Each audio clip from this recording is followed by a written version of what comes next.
There we go. We are live. Probably should put all of this on as well.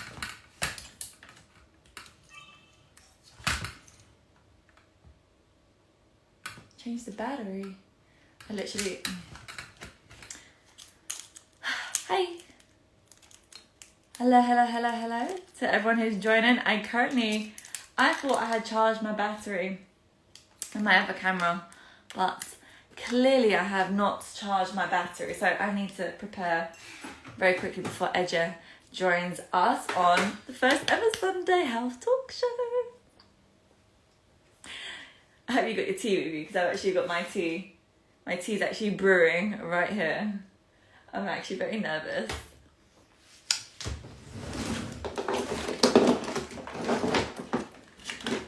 Okay, I just need to pop my charger in. Because sometimes the lives don't save, apparently, so I'm recording my voice and screen recording at the same time, basically. Hi, Ece. I can see she has joined. She's gonna send a request any second now. There we go. Smashing. Oh, good. Hold on, I'm just waiting for Ece. She's... Hello! Hello. Hold on, I'm just popping my camera up still. Bear with me. I had to change the battery. You would think I would have been more prepared. Yeah, me too. I need to get my charger as well, but I think my phone is alright. My phone is like fully charged, so it's fine. That's perfect. Okay, hold on. Okay. I am now recording. I'm now smashing. Welcome to the first ever Sunday Health Talks. Hi. I'm excited. Okay, so I've got all my questions here. So let me just explain to the people that are with us right now. We're going to be talking about everything from health to fitness to your mental state to, I guess, some sad things as well. Just every little thing, basically. But first, we're going to get to know Ece, because we're obviously interviewing Ece today. So let's go in with, how did you get into fitness? How I get into fitness? Yeah, I get this question so much from people, and it's such. Well, I'm going to try and keep it as simple as possible. Mm-hmm. So when I got into fitness, I was 18 years old, and I was literally just coming out of A levels. And for my whole life, before I started fitness, I always wanted to lose weight because I was always overweight. And I was just unhappy with my body, and I just wasn't active. I wasn't fit. I was unhappy. Like, I couldn't even walk up the stairs without getting out of breath. Like, I was only 18, but I was so inactive. I know that feeling. You know, like, because you know, when you're doing A levels and when you're doing your GCSEs, that whole time I was just like, I just had my head down and I was studying. Mm-hmm. That my physical body, it just wasn't active at all. So I was so unfit. I was overweight. I was unhappy. So I just started, and I didn't know what the hell I was doing. I don't think anyone knew what the hell we were doing when you first started fitness. Yeah. I think I first started fitness, 10 years ago, just under 10 years ago now. And wow. I actually joined the gym because I thought my ex-boyfriend at the time was cheating on me, and that's why I joined the gym. Oh, is it? Do you know what, yeah? Do you know what? Like, ex-relationships are always such a good motivation. Breaking up is always such a good motivation to get yourself in shape. Right. Second question. What is your worst and favorite exercise? My worst and favorite exercise. My favorite exercise will probably be deadlifts, because who doesn't like a good deadlift? Like, you know, when you're lifting that weight off the ground, you just feel like Superwoman or something. Mm-hmm. My least favorite exercise, I do hate barbell squats. Really? Like, yeah, I hate them so much. I still do them, but I hate them. I just feel like, do you know what? I think because I had an injury with squats, like several years ago. After that, it's just like,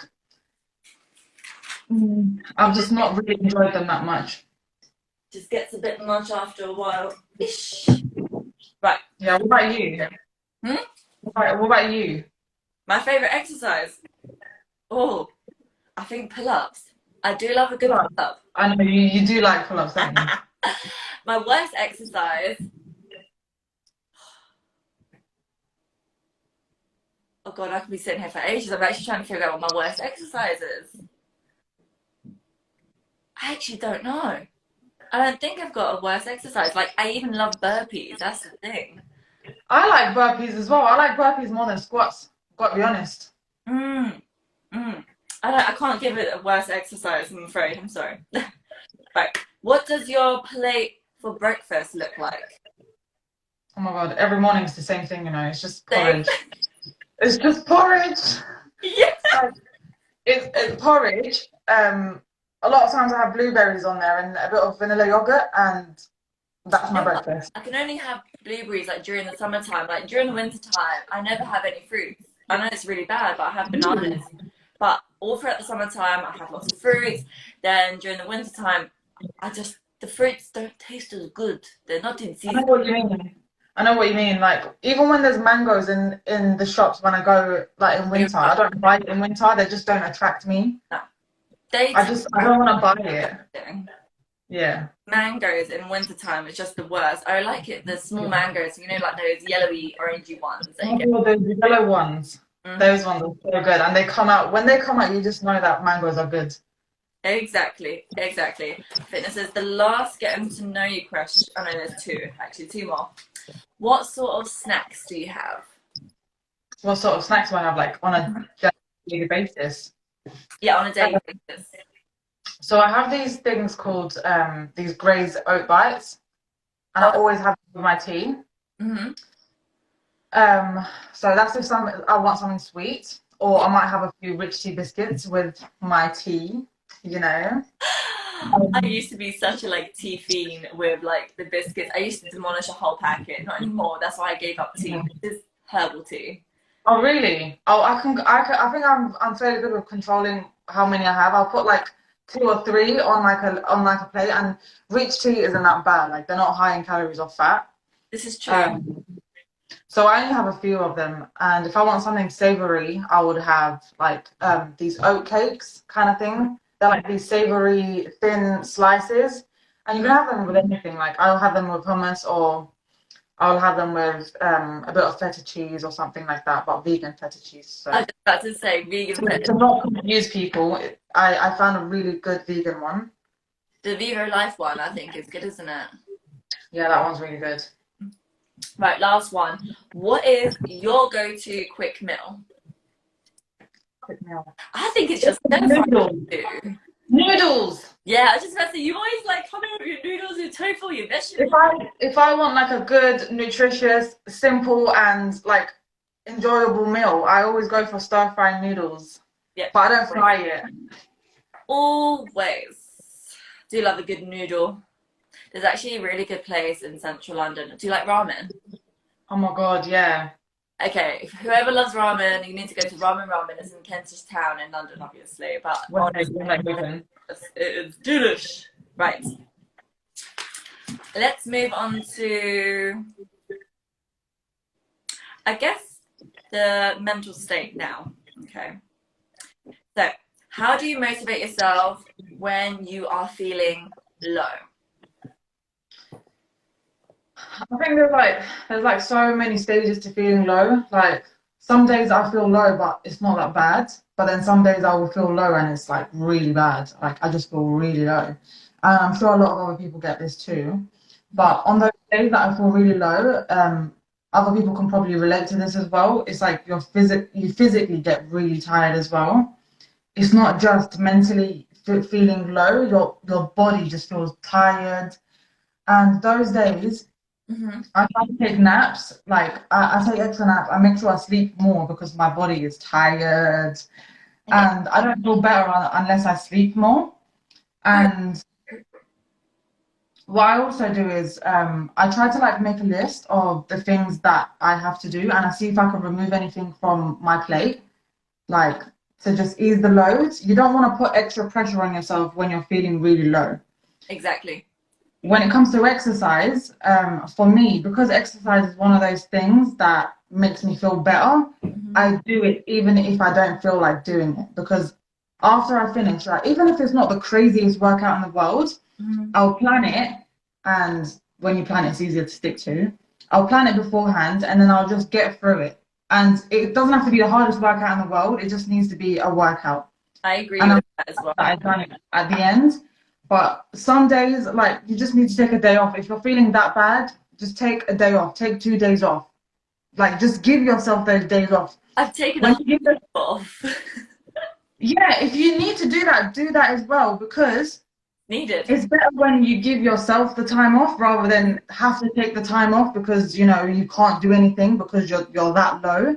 Yeah. And you feel worse when you don't give yourself the permission. Mm-hmm. So those days that I feel really low, I'll just give myself the permission to take time off, and Which I think self-care is so important. Very important, to be fair. it's the most important thing ever. Like if you're crippled with depression, you're gonna make it worse if you don't let yourself rest. Mm-hmm. Which we've both been there. Yeah, I think that happens a lot. Like if you don't give yourself permission, you then feel guilty. Mm-hmm. Just let yourself rest and then get back to it whenever. Like don't put extra pressure on yourself. Bang. Cool. Moving on to the next one. Are there foods to boost your mood? Food in general, innit? See, I've actually done research into this because when I was depressed, I did this whole little thing like, okay, what foods can actually boost my mood? What foods can lift like the serotonin levels and everything like that? And certain foods kind of can and kind of can't. There's foods definitely that will make it worse, your mood, Yeah. and some foods that will lift. But I'll let you go for it first. Well, mine is purely from experimental Mhm. experiments. So obviously carbs are very good for releasing serotonin in the brain. I wouldn't just suggest that you go and eat any type of carb because then afterwards you have like a sugar high and then you crash and then you feel even worse. Exactly. So for me, potatoes are the one. Mm-hmm. Potatoes make me feel so good after I have potatoes, like not fried or anything, baked or whatever, however you like it, in a salad. Potatoes make me feel good.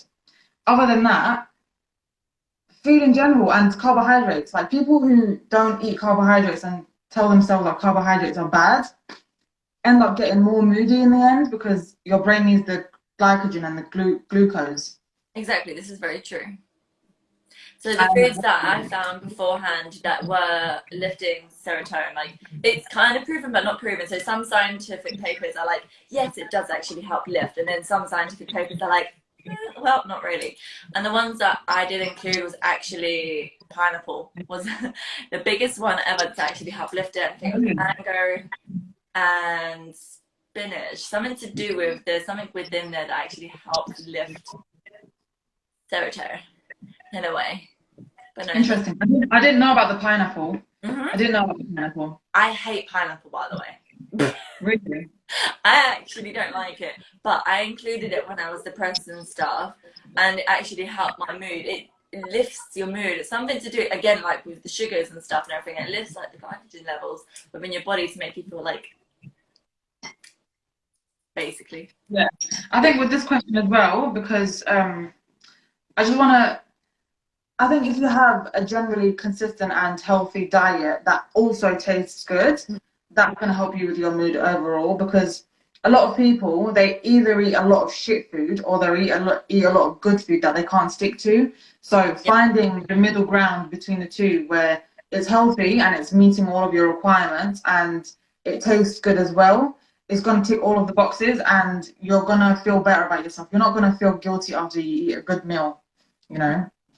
So I think that's important for mood as well. I do think to avoid, if you can, obviously not to cut out, but to try to avoid, I think, deep fried food, over processed food, Yeah. meat, processed meat, like sausages, stuff and everything like that. Just avoid.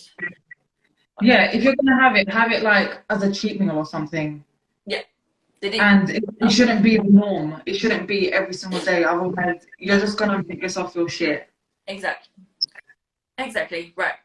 Moving on to the next food one. Oh, sorry, not food. We're going with the depressive thing still. How do you power through exercise during depressive lows? Yeah, well, when I have depressive lows, I actually just reduce my load because your body is under a lot of stress when you feel depressed, and especially when you have anxiety as well, your body is already under all of that stress. So Hmm. um, that state that you're in is affecting your body a lot. So going for 100%, going for your PV or going for your maximum result is the worst idea when you're going through a depressive load. Take Yeah, it easier, do a workout, get moving, but don't make it so that it's the hardest thing in the world. And that's how I get through it. that's how we all get through it. Right. I think those, yeah, no, I think those are all the sort of mental ones that we kind of got. Moving on to, you know what, let's do something, let's lift the mood a little bit now. Let's do some maybe myths or something for another. Do waist trainers work? I get this question so much. Do you get this question as well? I don't. I think, you know what, like, I do believe back in the day, corsets work because obviously they proper like singe in the body. Like, that's completely different. Waist trainers, I don't think actually work, but yeah. Okay, well, how about the start? You Like, go. So I understand why people think that waist trainers might work, but like it's just one of those questions that I hate getting because it's like it just shows to you how influential social media is and how influential all of these like fake fad um, advertisements are, and people actually buy into it because it's not like people are like 100% educated in it, and these social media influencers make it even more difficult for people to know between what's true and what's not. yeah, And so with waist trainers, the only thing that they actually do is to get rid of water weight by making you sweat a little bit more. And the water weight that it gets rid of, it's not like it gets rid of 100% of it. Like maybe a tiny bit of water weight because your belly sweats. I Um, think as well I was, it's the illusion that your waist is slimmer because you have been singed in for so long. yeah, You know. yeah. And I think honestly, I would rather not have something tight around my waist while I'm working out. Hmm. I'm probably gonna perform. Um, I'm probably not gonna perform as well if I have something tight around my waist. I want to be able to breathe, I don't. and I want to be able Some, to. some Huh? women do ab workouts in waist trainers. I'm like, okay. It's just like I've tried it myself for the sake of being able to explain. Yeah. Yeah, and it's just harder to breathe and your performance goes down. You're not able to perform as well. Just take the waist trainer off and go maximum. You're gonna do so much better if you actually do core exercises, perform at 100% without the Yeah. waist trainer. Very true. I believe the same, to be fair. Right. Pardon me, sorry. I've read that certain fruits in a True. smoothie can give you a natural detox. Is this true?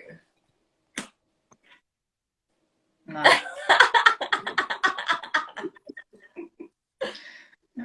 Like no. I think the word detox is just used everywhere. Like, oh, do this and detox your body. Like, I think I remember watching something recently and it was just showing how there's no such thing as detox There isn't. the body. There's, Oh my god, it's just a trigger word. It's like, ooh. it's like, oh my God, I've got to detox my body because I've been eating so unhealthy. And oh my God, That's detox. literally what your liver does. Your liver is there to detoxify your body. Like, that's what your liver does. You don't need to eat foods to detoxify your body. Just stop putting the shit in there in the first place. That's a I massive hate thing. this whole idea of detox and detoxifying yourself. Well, why are you toxifying yourself in the first place? Another thing I want to mention as well, the word detox has been put in there for the media to sell more things, to get you to Yeah. be like, buy these multivitamins, they will help you detox. Or do this fruit cleanse, it will detox. It's just another propaganda? Is that what it's kind of called? Like, I don't know, like, do you know what I mean? Like, It's not. like advertisements are legally allowed to do that. So actually, food packaging is actually allowed to do so many things. Like they could write, "Oh, has natural vitamin C," when it doesn't have natural vitamin C. There isn't like strict No, there um isn't. there aren't strict laws on wording on packaging. Yeah, So they can say people they need can say what natural. They can what say natural, and it's like the furthest thing from natural. They could have like a packet of sweets, and it writes natural on it. Like, what's natural about that? Did you pick it off the tree or something? yeah, no, Like, exactly. there's nothing natural about it. Like, when it comes to food packaging and the writing on the food, don't be misled because a lot of it is just crap, and they're allowed to do that. So, I want to add in there if people want to search into it more, watch What the Health, if it's still on Netflix. What the Health would give an amazing insight to like how the food system actually works and labels things, and they don't actually have to put on the packaging like, oh, this makes cancer or anything, and it actually states within the food like sort of law sort of things like you must do your own research. If you consume, you're consuming, you're going through your, and you know what you're consuming basically. yeah. Hmm. Yeah. So food labeling, food companies aren't like they're not they don't have to put like everything accurate. So there are ways that they can put certain things on the packaging and it's not even true. And Exactly. when it comes to detox, there is no food that can detoxify you. I think I've made a video on this as well. There is no food that can detoxify you. What is detoxifying you is your actual liver. Mm-hmm. So Take care of your liver basically. basically, don't put a lot of strain on your liver. Don't drink too much alcohol. Don't drink too much coffee. Don't eat too much shit food, and your liver should really do its job. So there is no detox foods.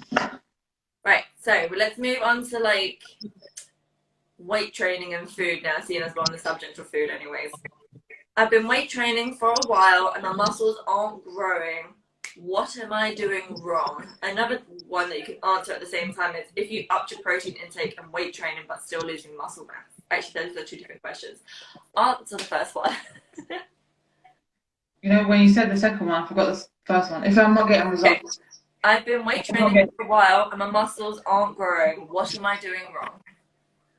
um, there's several things that you might be doing wrong. I know, um, from speaking to a lot of women in the gym, a lot of women think that light weights are heavy weights. Yeah. A lot of, I know it's not going to make a lot of sense to a lot of people, but say, for example, classes, and you know the little bars that you get in the studio and then you put plates on it?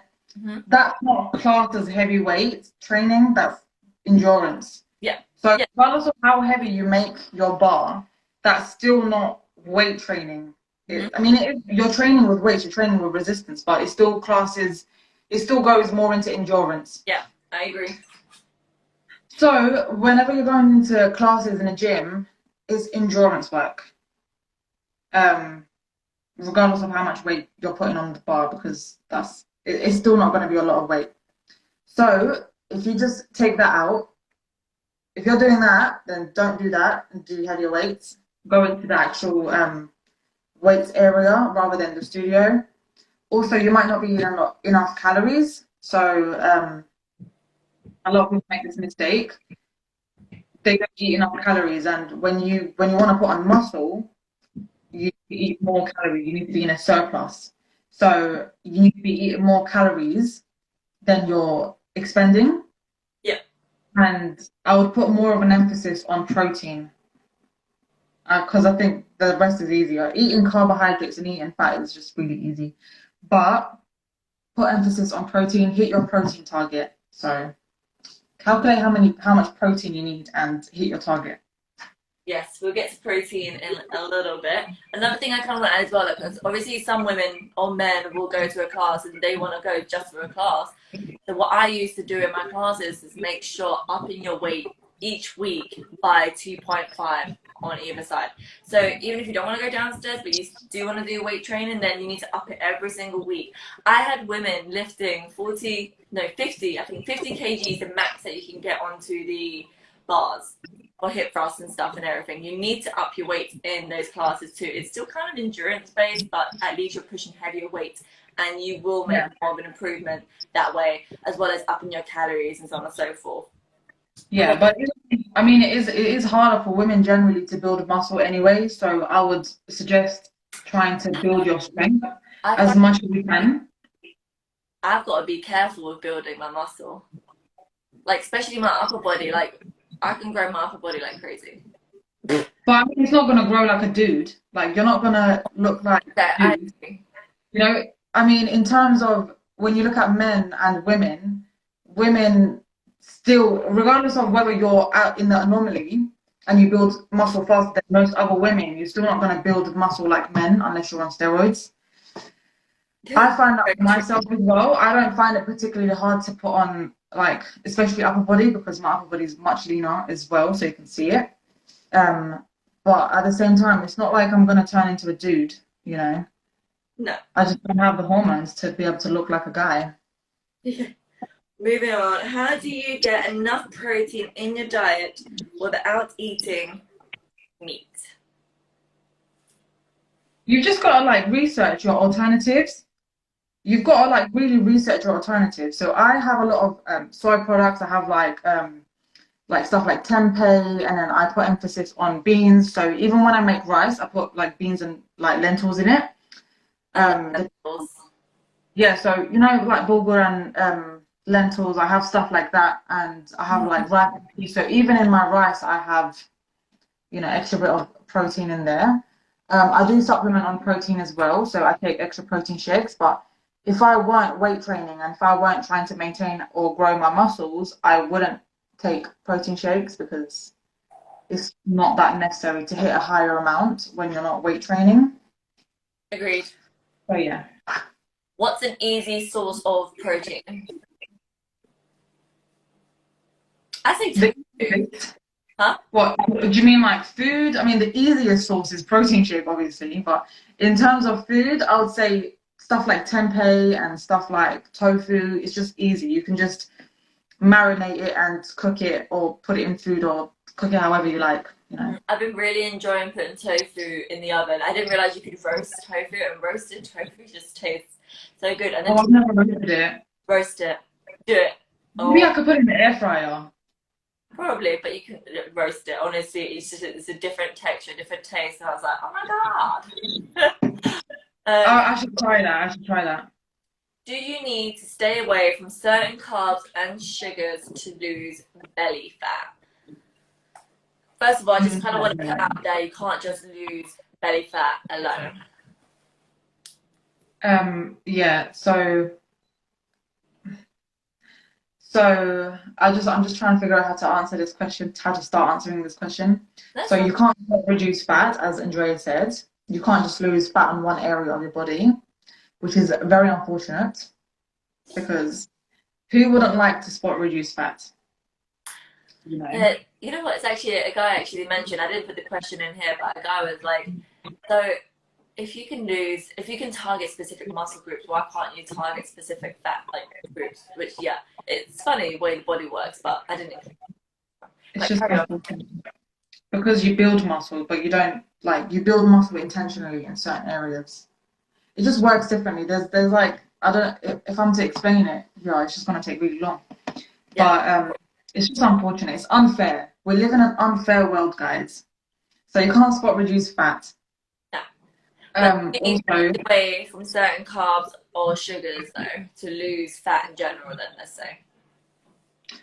no, you just need to be in a calorie deficit. So it doesn't matter what type of carbs or sugars you're eating, Mm-hmm. as long as you're in a deficit. Yeah. So for weight loss, it doesn't matter like how many of what you're eating. It's just that if you're eating a lot of sugars or simple sugars, you're probably not going to feel really full. And Yeah. then you're probably going to eat more food. This, So that's the only problem with eating a lot of simple sugars. this is very true. Right, cool. Do Okay, cool. Here we go. Should protein intake be different for strength training and cardio? Well, No, because when you're strength training, you're not really putting on muscle, you're just trying to get strong. So even with strength training, it's not like you need to hit a crazy amount of protein. But when it comes to muscle building, you do, because for muscle building, you need protein. Protein is like the building blocks for your muscles to even grow. Mm-hmm. But if you're doing pure strength training, yeah, you do need to eat a good amount of protein, but it doesn't need to be crazy high because it's just conditioning. That's what strength is. Yeah. And cardio, if you're only doing cardio and you're not looking to build muscle and if you're not looking to build anything, if you're just looking to lose fat, then just hit your, hit your minimum amount or, Yeah. something above that. It doesn't, you still shouldn't be under eating protein, but you don't need to worry about it that much. I always say to eat your body weight in grams, basically. So if I'm 60 kg, I always make sure every day to eat about 60 grams of protein per day. And that helps maintain basically everything. Cool. How can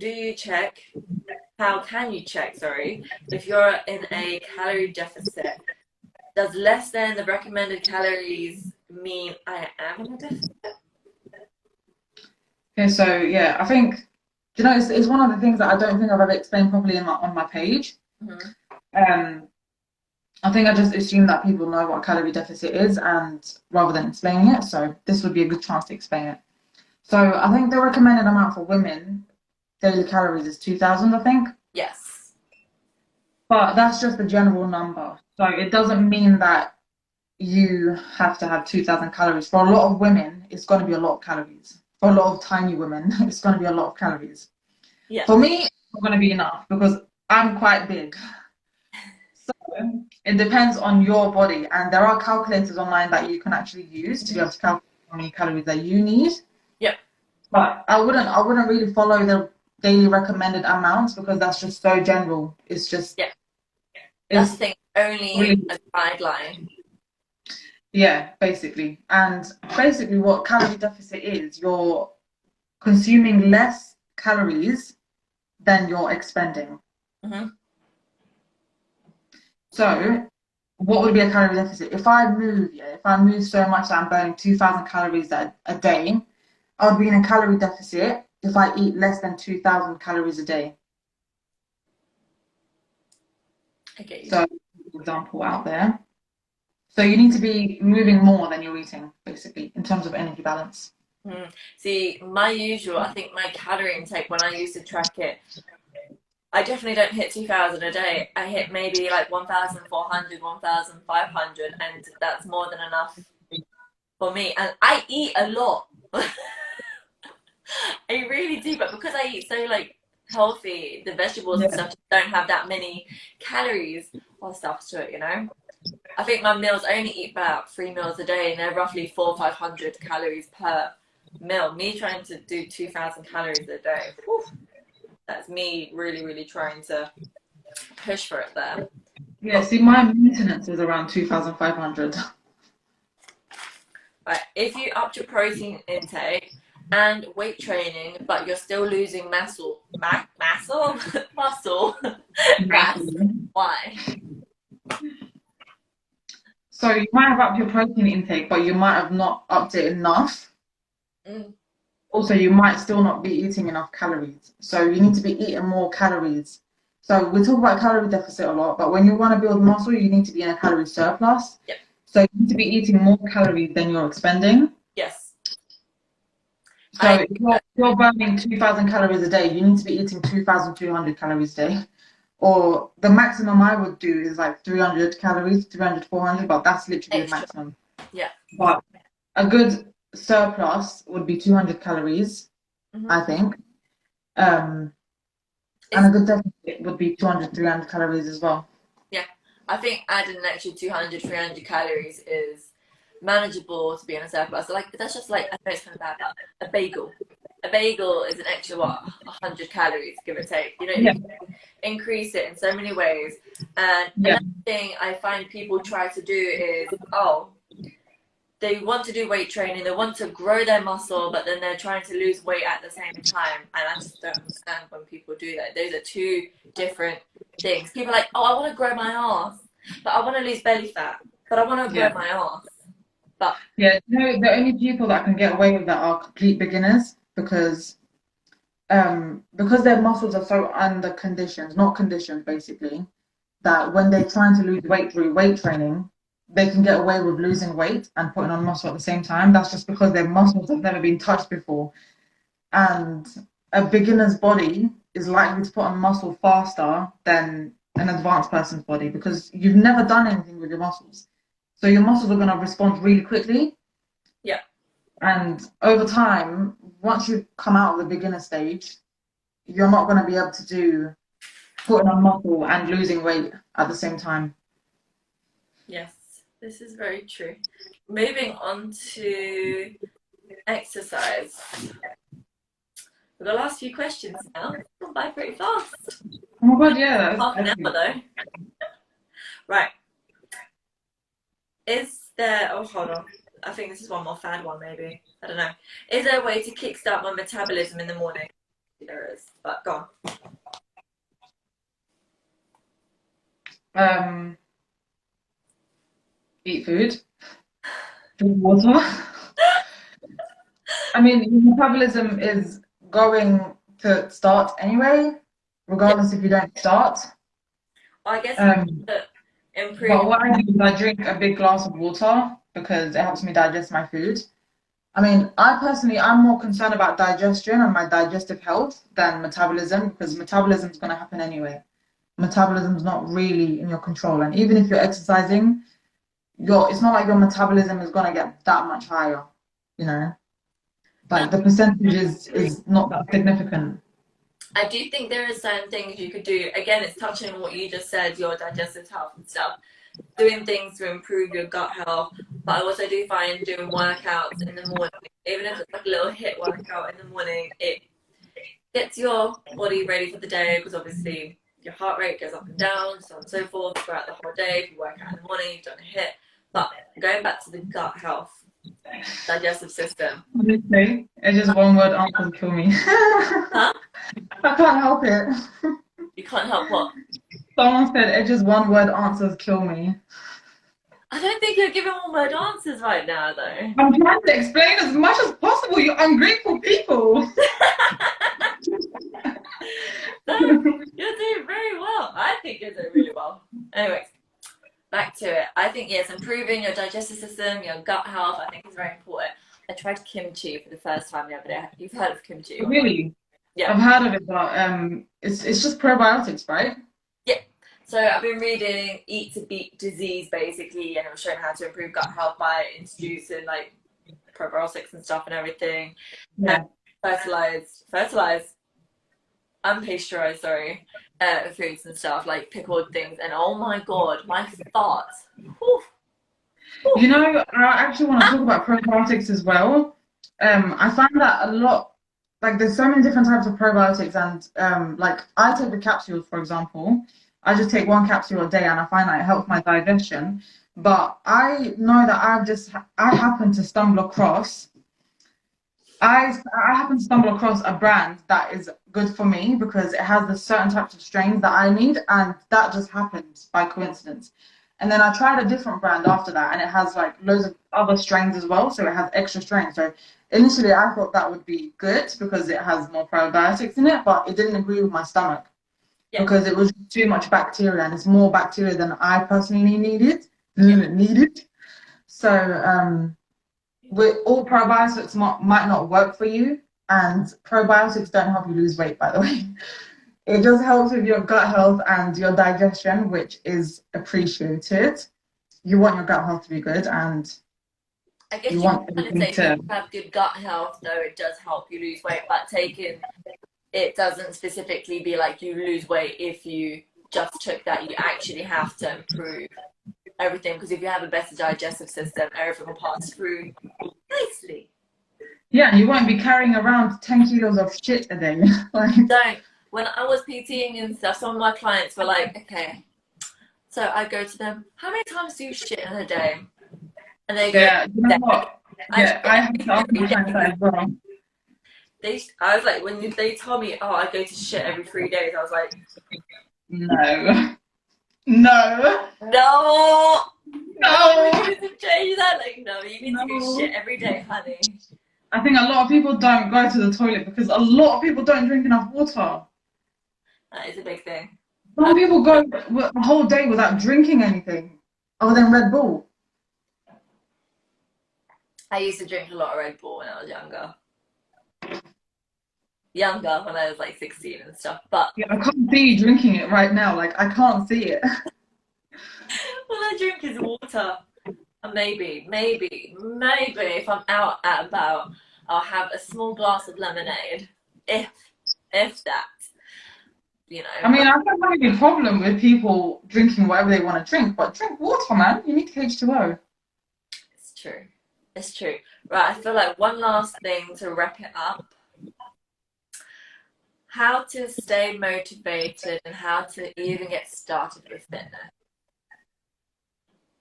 I think starting is always the hardest Mm. because I just have to think back to when I started. I just felt so clueless and I felt like I just didn't know anything. And it's so hard to start when you don't know anything. And I remember when I used to go into the gym and I used to like download these Instagram workouts Mm. onto my phone. And I used to do like the 100 squat challenge. I used to do them, you know. I used to do them. Imagine. And now that's like a It's warm up for a way me. to get started in a way like, okay, right, let's do, and to keep consistency by doing it maybe 3 times a week. But then you need to do more, not just 100. It's so hard. It's so hard to start when you don't have any guidance. So I would say if you're just beginning, get yourself a personal trainer because you need a clear layout. You can't just wing it and expect to see results. Exactly. So, and that's just what happened to me as well. Like I just went in there and I did whatever I thought would be good. But at the same time, I worked with other PTs and I did a lot of research myself as well. Um, Obviously, after a while, I was qualified as a PT, so that helped. But but if you literally don't know what you're doing, you need to hire a professional, get a professional to help you, give you a program or teach you how to do exercises and tell you what you need to do. And yeah, it's just hard to start when you don't know what you're doing. So just find someone that you trust, find someone that you get good vibes from.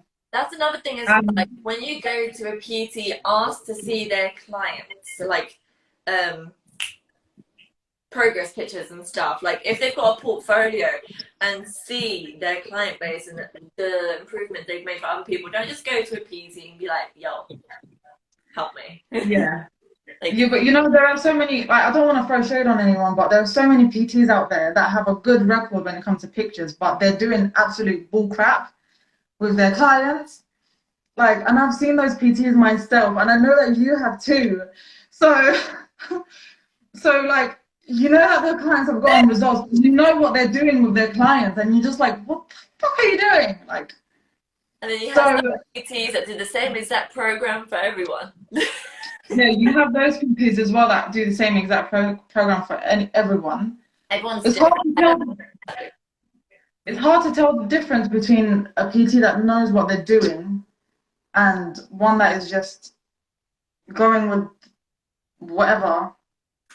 This is true. I feel like maybe after, I know you have to stick a PT out for a little while. I feel if you don't get any results or improvements after 3 months, 3 to 4 months, you should be able to start seeing something. Not your end goal after 3 months, but after about 3 months, you should be able to start seeing a difference. If you don't see a difference, then one, either look at yourself, or you're not listening to them, or two, your PT just might be shit. Also, also, I just want to say, if anyone is looking for a PT, these are the things that you need to look for. If a PT is giving you a starvation diet, it's a red flag. Yeah. If you're starving with your PT, that's a red flag. You just reminded me of someone who used to do that. So bad. He literally made his clients eat no carbs at all throughout the whole day. None. Zero. Not allowed to have breakfast. You're allowed to have lunch, but you're not allowed to have dinner. So it's like fasting, but you were not even fasting. calories you needed to have at that meal time. So it was really quite bad. But sorry. No, that's a big red flag. Like, if they're telling you to not have breakfast, like, a good PT would be able to look at what you're doing right now and alter it to be Yeah. able to suit your own lifestyle so that you don't have to cut everything out of your diet. You just need to tweak it and change it a little bit. So it's not like you're living a completely different life. You're living the same life, but it's just you're educated about how to change things Yes. to be able to get your results. That's what a good PT would do. Yes. I Also, use my clients to send me a whole week's worth of pictures. I don't want to know, like, in text, like, oh, I had this, I had this, I had this. Hell no. Hell no, because it can sound healthy, but when you look at it visually, you can't. So I'd have a whole week's worth. And when it comes to the second consultation, or not second consultation, the second week of adjusting, I get them to actually look at their own diet, and I get them to make the adjustments for themselves. Like, okay, yeah, there's no gluten, there's no fruits. Like, you can visually see. You can even do this for yourself, like at home. Take a pictures, loads of pictures of snacks, of your intake of fluids, and so on and so forth, and look at it and analyze it. Like, shit, where am I going wrong? And adjust. that's such a good point. That's such a good point, because when people can see what they're eating themselves, they most of the time they know what they're doing wrong, but they just can't see it in front of them. And a lot of people don't realize what they're eating unless they see it in pictures or see it in a notebook. Like, they'll just be like, oh, we'll just have another crisp. Oh, we'll just have another one of these. But when you see it in photographs and when you see it in your notebooks, when you see it in writing, you're like, oh shit, I've actually eaten that much of that. Yeah. And also motivation. That was another question. Motivation. So I think I've spoken about this a lot. I just don't think relying on motivation for a long-term goal is the answer. I think that's just my answer. I think you need to decide whether you want to achieve this, and you need to basically put your short-term, mid-term, long-term goals in front of you, see what you want to achieve, and then commit to them. And then motivation is just like, I'm not motivated 3 out of 5 days a week, but I still have to get it done. You know, I can't just wait for motivation to come by, you know. It's just, you'll never get it done if you wait for motivation. I just get shit done. Honestly, even when I'm feeling shitty, even when I've woken up 10 times throughout the night, I still do something.